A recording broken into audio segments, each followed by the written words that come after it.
This is actually a lot of small animations here, which is interesting, and they will have a little subtle sound each time is to get people to understand that the painting is the object that you should go to, because earlier we had a lot of people kind of go around and look at everything else but the painting. Even when the painting was gone, they didn't really think about checking it.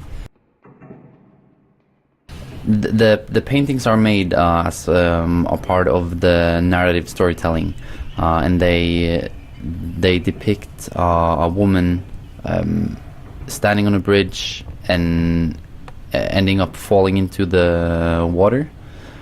And all of these paintings are made so that they are related to the story, not directly. It's not the child's mother that is depicted, but if you look at each frame of the painting, then it tells parts of the story of the game.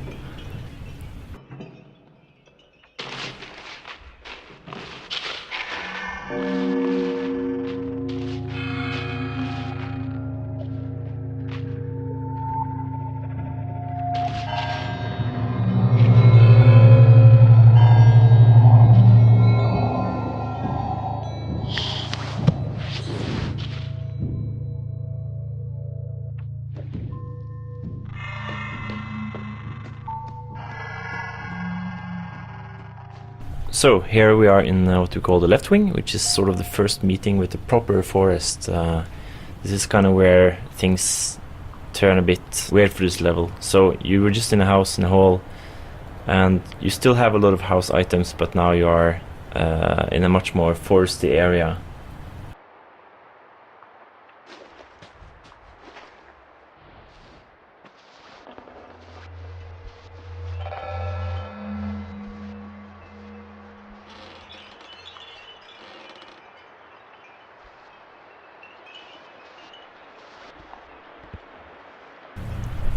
I guess this is the first chapter with an actual physical presence of a monster. So it's introduced very gradually during the whole start of the chapter. So in this left wing, she's not walking freely around, but you have a few events to introduce her theme of water and trees.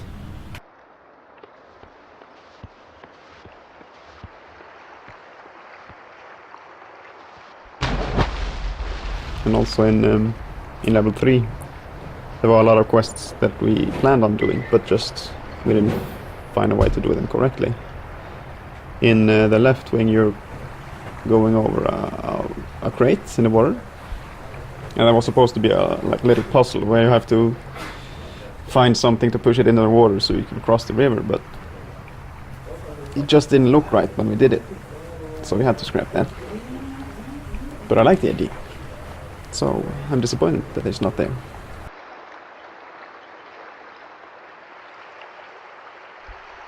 Well, at this point when you crawl to the log here, this is the first time you hear the monster. It's a little bit of a like a water splash, and that's your first sort of hint that there's something around, something active.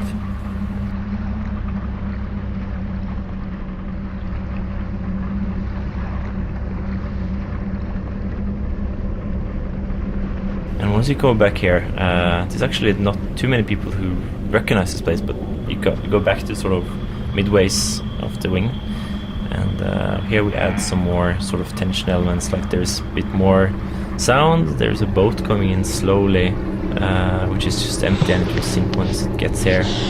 That's not a big thing, but there's a sound that rises in intensity kind of all the way up until you get back to the main hub area now.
So here we had a little thing that we want to implement, that we kind of felt that the forest was sort of wet. There was a lot of feeling with sort of the monster who had drowned and was drinking, so having a kind of humid and wet sensation in the level was something we decided. So this is like a little encounter showing this kind of distinguishing of a fire through water. Yeah. So to also kind of make it a bit less light and a bit less cozy. And if you look closely while going around here, you can actually see the Haida, the monster's face, sticking up somewhere when you go down to the water there. She pokes her head up and looks at you.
She's very nature creature, so we kind of try to show people that you would find her near water and forests, and like here it would feel a bit safer. It's not here's like the first puzzle piece, and it's kind of narrow, but it's toys here, and it has a feeling of a kid being here before, which is a remnant of like the sub story of this level before.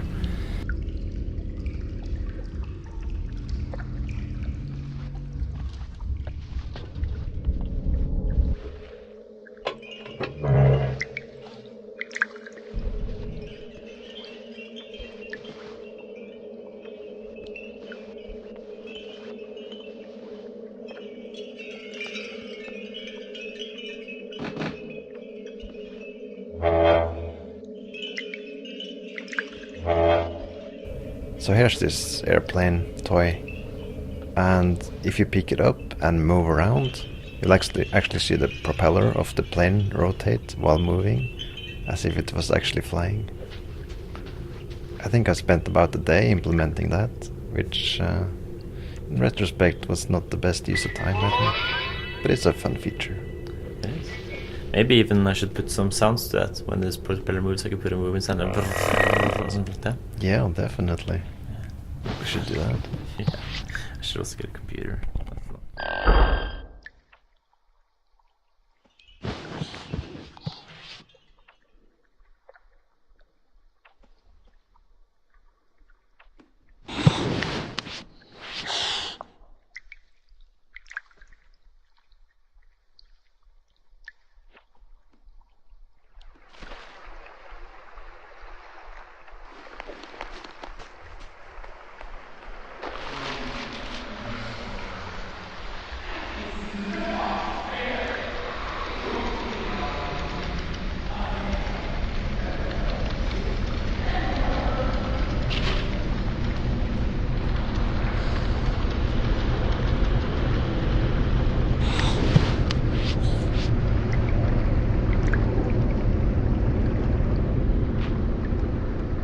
And once you go back here, there's actually not too many people who recognize this place, but you go back to sort of midways of the wing, and here we add some more sort of tension elements, like there's a bit more sound. There's a boat coming in slowly, which is just empty, and it will sink once it gets here.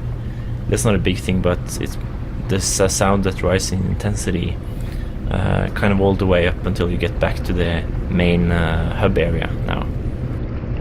Right at this point, when you crawl to the log here, this is the first time you hear the monster. It's a little bit of a like a water splash, and that's your first sort of hint that there's something around, something active. And also in level 3, there were a lot of quests that we planned on doing, but just we didn't find a way to do them correctly. In the left wing, you're going over a crate in the water, and that was supposed to be a little puzzle where you have to find something to push it into the water so you can cross the river, but it just didn't look right when we did it, so we had to scrap that. But I like the idea, so I'm disappointed that it's not there.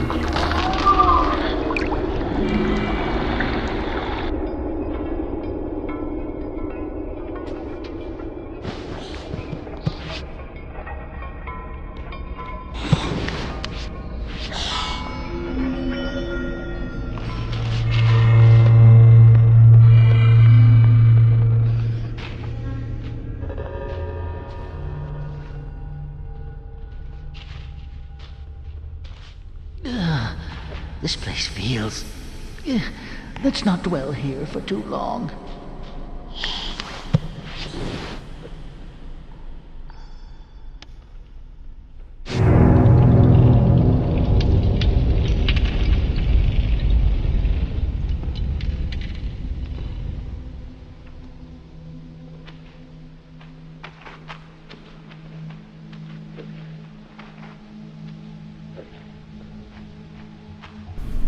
Here we also have one of the more obvious hintings towards the theme of alcoholism, where the woman, if you notice the painting, drinks from the well and turns into some strange creature.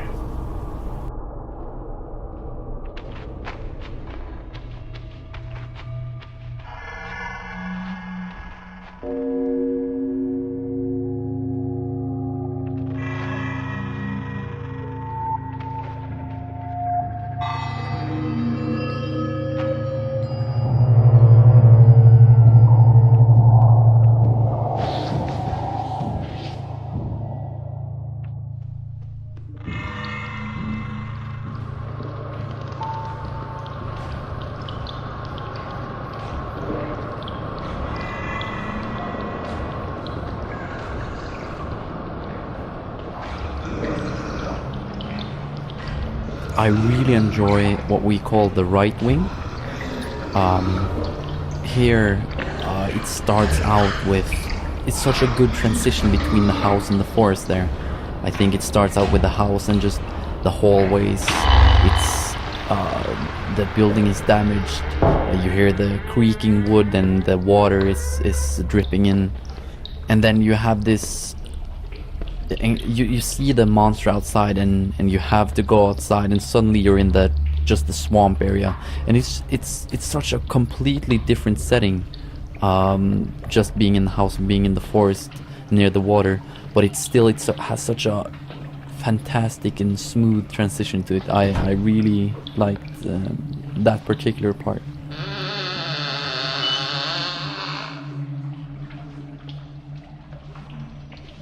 For these areas, we wanted to make the players feel that they were playing as a child character, because that's one of the struggles we had with this level. That when you are out in the forest areas, it's much harder to get the feeling that you are actually playing a child compared to when being inside of a house. So in this right wing, since you have just been in the left wing, which is mainly forest and swampy areas, we made sure that you had to crawl underneath the bed and then crawl through the ventilation or whatever it is, and then immediately you have to use a stool or drag a stool in order to reach the doorknob to open the door. So just these small things to reinforce and remind the player that you are very small and tiny and that they are playing a child.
first visual effect and the first time you actually see an actual AI monster.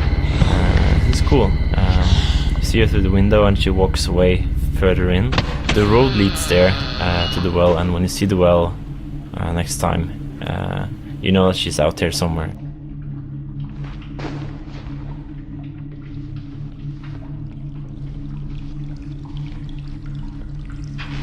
One thing I can think of is in level 3, the woman that is the monster was not originally the mother or the parent, or it was just another story about the mother who drowned and the child left behind. But with the new story, it fit with the monster being the mother, and we went with that, and it works very well.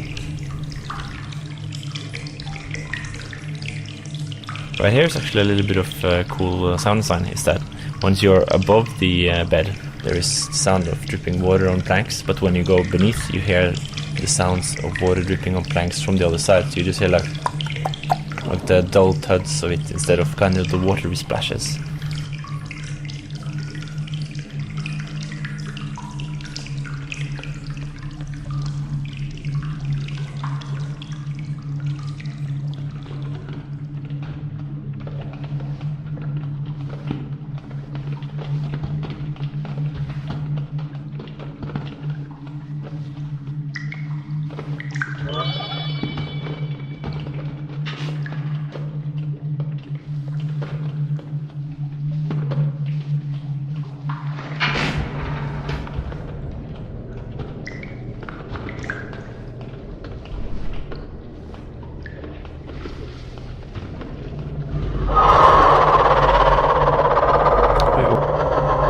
I always enjoy the view of the well from this point, with the fireflies above and the atmosphere of the forest waiting,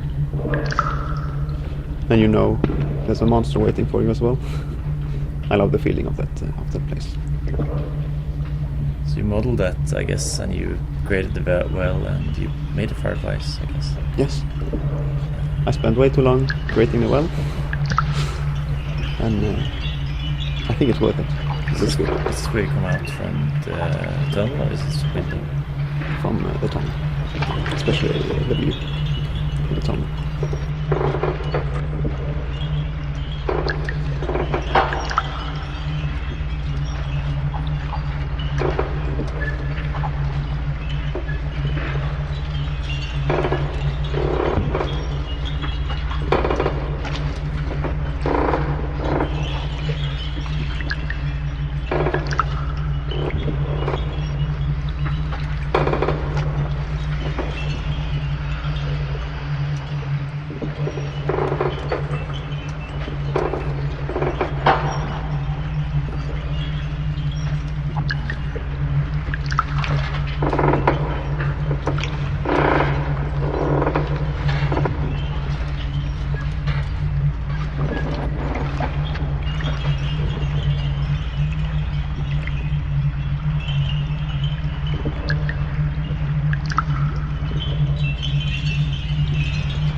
I think it's important to kind of know that when you're working on something creative, you will always have lists and always have so much things you want to do before you finish. But I guess the important thing is prioritizing. Like, in my opinion, like the gates did what we kind of wanted them to. That they kept the people there, and it might not be the most elegant solution, but like for instance, I haven't heard anyone hating it. So maybe it's not the best one we could have done, but it does the job, which is sometimes good enough, and it let us focus on other things, you know, like making the next part really scary, because this part coming up is actually maybe the best thing in the game in a way. Like, one of the coolest things when it comes to scare factor. Yeah, I remember the first time I saw the monster implemented in this area. That was super bare bone. There was no real layout. There was only a few trees, if even that. And I remembered seeing her walking, and I was playing at a time where I did not know that she was implemented, and I just had this. I could really feel it in my stomach, and I still do.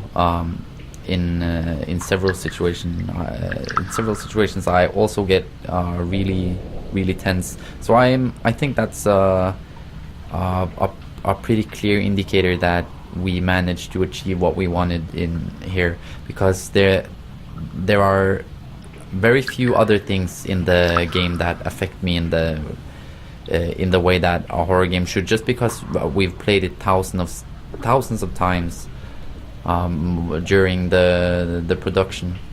So but this still I feel it sometimes when I get too close and to her, and I just crawl into a log or whatever.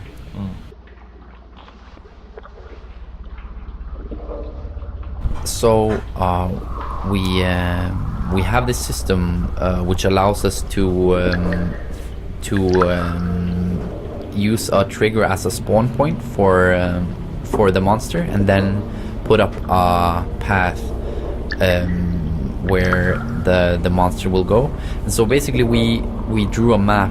We started out by drawing a map of this island, and just set up points for where the monster should spawn, and then where it should go, and then what it should do afterwards, which is usually despawn.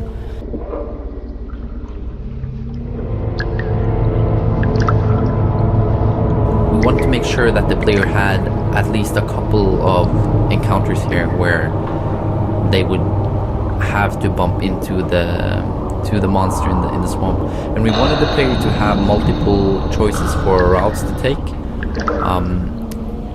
but we encourage the player to go to certain places first, and then and I think this worked out pretty good.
I have a sound here that once every 200 seconds or so there's like a little bit of knocking from one of the barrels. So it sounds like maybe something is inside of one.